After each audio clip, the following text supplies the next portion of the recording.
ओम नमः शिवाय प्रिय दर्शकों। सफल वही होते हैं जो दूसरों की बातों पर नहीं बल्कि अपनी मेहनत और भाग्य पर भरोसा करते हैं। और भाग्य पर भरोसा कीजिए, वृश्चिक राशि वालों के लिए विशेष मैं कहूंगा। मैं समझता हूँ शनि की ढैया की वजह से पिछले 2 ढाई साल संघर्षमय रहे हैं, उतार चढ़ाव रहा है, चाहे प्रोफेशनल लाइफ हो, चाहे पैसे को लेकर के हो, चाहे बिज़नेस को लेकर के हो, चाहे पर्सनल लाइफ़ हो, चाहे मानसिक शांति को कहिए, चाहे लड़ाई-झगड़े इत्यादि को कहिए, हर चीज़ में एक असंतुष्टि रही है, हर चीज़ में एक अपूर्णता सी रही है, जीवन में कमी खली है, बहुत सारी चीज़ों का अभाव रहा है। लेकिन मैं भरोसे से कह रहा हूँ, अब आपका जो समय है, काफ़ी कुछ बदलाव आने वाला है जीवन में। अभी ये जो शांति है ना कुछ दिनों की, वो शांति ये समझ लीजिए कि अब आने वाला जो समय अच्छा समय आने वाला है, जिस अच्छे पथ पर आप अग्रसित होने वाले हैं, उससे पहले की शांति है।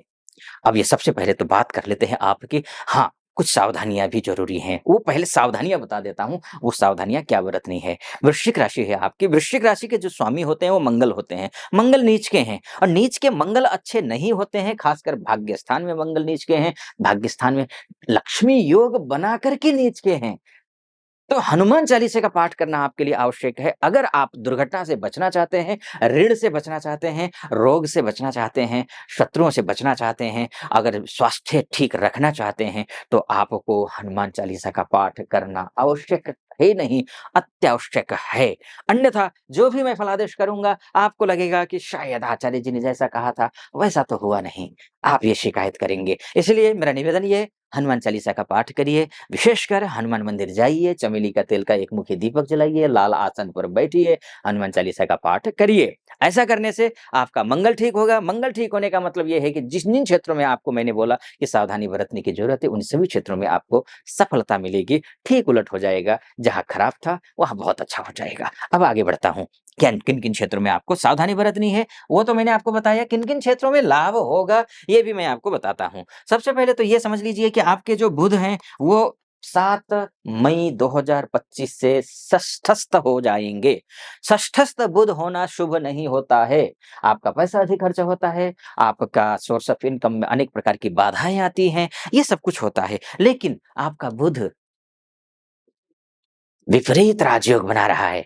जब विपरीत राजयोग बनाता है तो कठिन परिस्थितियों में जाकर के भी व्यक्ति कमबैक कर लेता है। यानी कि आपको लगेगा कि पैसे आने के जो रास्ते हैं वो आ तो रहे हैं, बीच-बीच में व्यवधान क्यों आ रहा है इतना? आप ऐसा महसूस करेंगे, लेकिन लास्ट मोमेंट पर आपको सफलता मिलेगी। ये भी आप समझ लीजिए। गणपति अथर्वशीर्ष का पाठ करना कतई मत भूलिएगा, गणेश जी की उपासना करनी है। इसके साथ-साथ में आपको अगर संभव हो सके, बुधवार के दिन गणेश जी को लड्डुओं का भोग लगाइए, दूर्वा अर्पित कीजिए। अगर इतना कर लेते हैं तो ये भरोसा मान करके चलिए, आपके सोर्स ऑफ इनकम यथावत बने रहेंगे। पैसे अटके हुए, लटके हुए पैसे भी हैं, तो वो जो विपरीत परिस्थितियों में आप फँसे हुए हैं, आप न तो निगलता बन रहा है, न तो उगलता बन रहा है।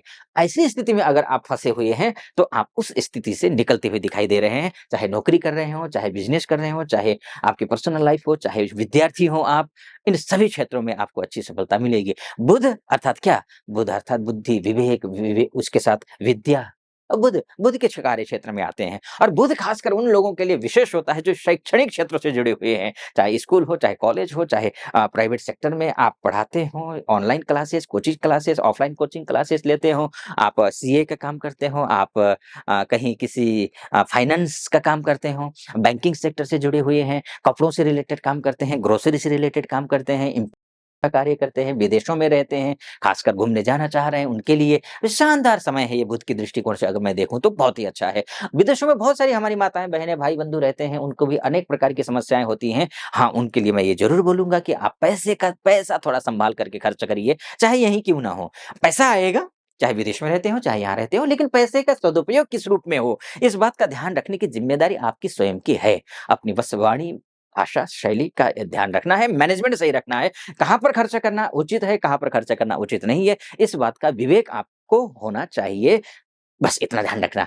आगे बढ़ो, यहाँ तक अगर आप पहुँचे हैं और मेरा विश्लेषण सटीक लग रहा हो, तो चैनल को सब्सक्राइब कर दीजिएगा, वीडियो को लाइक और कमेंट बॉक्स में जाकर के महादेव का भक्त हूँ, हमेशा गर्व से कहता हूँ महादेव का भक्त हूँ। अगर आप पर भी महादेव की कृपा बनी रहे, ऐसी मेरी कामना। अगर सटीक लगा हो, महादेव का ही नाम। और सबसे ज़्यादा मुझे खुशी उसी में होती है जब आप महादेव हर हर महादेव कमेंट बॉक्स में लिख देते हैं। तो हम कमेंट बॉक्स में 5 बार, 7 बार, 11 बार, 21 बार जो भी श्रद्धा बने आप लिख दीजिएगा कमेंट बॉक्स में हर हर महादेव। चलिए आइए फिर से विषय पर आता हूँ। इसके साथ-साथ में आप प्रशासनिक क्षेत्र से जुड़े हुए हैं, पॉलिटिक्स से जुड़े हुए हैं, शासन से जुड़े हुए हैं, किसी सरकारी नौकरी के लिए फाइट कर रहे हैं, आप सिविल सर्विसेज की तैयारी कर रहे हैं, आप उच्च किसी आपका सरकारी क्षेत्र में ही अक्सर अक्सर फाइल तो फँसता ही है ना सरकारी क्षेत्रों में। तो अगर सरकारी क्षेत्र में फाइल फँसा हुआ है, तो ये मानकर चलिए कि अभी तक जितने शत्रु बने हुए थे, ये तो मैं मानता हूँ कि शत्रु भले ही हुए हों, लेकिन शत्रु आपके ऊपर अभी भी पिछले 15-20 दिन में हावी तो नहीं हुए होंगे। शत्रु ज़रूर बने हैं, लेकिन शत्रुओं पर आप हावी हो रहे होंगे, अगर आप सुबह जल्दी उठते हो तो। अगर सुबह जल्दी नहीं उठते हैं, तो फिर वहीं रोना-धोना, फिर वहीं कॉन्फिडेंस का कमी होना, ये सब कुछ हो रहा है। लेकिन हाँ, अगर सरकारी क्षेत्र में फाइल फँसा हुआ है, पॉलिटिक्स से जुड़े हुए हैं, शासन-प्रशासन जुड़े हुए हैं, तो ये समय आपके लिए उचित है, अच्छा है। कब से अच्छा है? 15 मई से अच्छा है। ठीक है जी? अब सूर्य की भी बात हो गई। प्रातः जल्दी उठ जाना, सूर्य को अर्घ्य देना, ये ज़रूर आप ध्यान रखना। अब सबसे महत्वपूर्ण ग्रहों के बारे में बात कर लेता हूँ, ये तो थे ही महत्वपूर्ण। अब गुरु के बारे में, राहु के बारे में बात कर लेते हैं। गुरु के बारे में बात करना आवश्यक इसलिए है क्योंकि 1 साल के बाद गुरु बदल रहे हैं और गुरु बदलने का मतलब ये है कि आप सीधा-सीधा धन को प्रभावित करेंगे।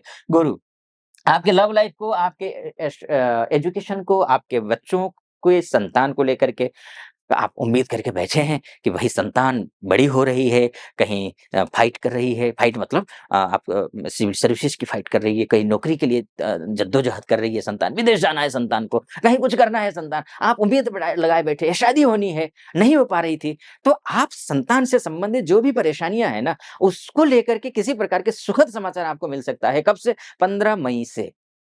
शुभ है, अच्छा है, निश्चिंत रहिए आप। लेकिन खासकर उनके लिए मैं बोलूँगा, जो विदेश जाना चाहते हैं या विदेशों में हैं।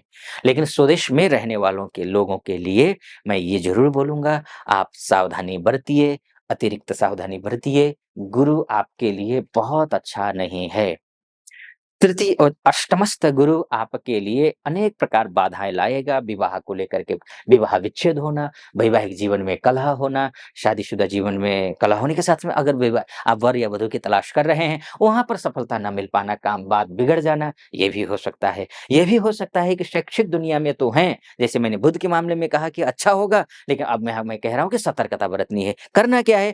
थोड़ा कमज़ोर है ग्रह, ध्यान रखिएगा। मैं खराब है ऐसा मैं नहीं बोलूँगा, आप इस ग्रह को अच्छा बना सकते हैं। कैसे बना सकते हैं? करना ये है कि तुलसी जी पर जल चढ़ाना है संडे और एकादशी के दिन छोड़ कर के।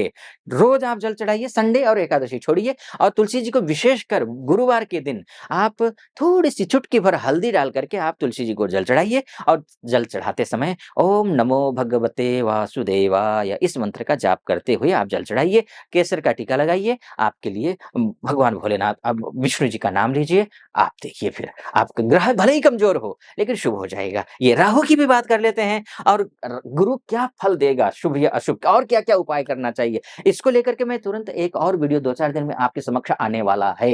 अब इसलिए मैं कह रहा हूँ, सब्सक्राइब कर लीजिएगा, नोटिफ़िकेशन को जो है बेल आइकन को आप क्लिक कर दीजिएगा ताकि जो है ना नोटिफ़िकेशन आपके पास आए। आगे मैं बोलता हूँ कि राहु क्या स्थिति में आने वाला है। राहु जाने वाला है देखिए चतुर्थस्थ होकर के, राहु सीधा आपके मान को, सम्मान को, पद को, प्रतिष्ठा को, आपकी नौकरी को, आपके व्यवसाय को, सबको प्रभावित करने वाला है, लेकिन शुभ प्रभावित करेगा।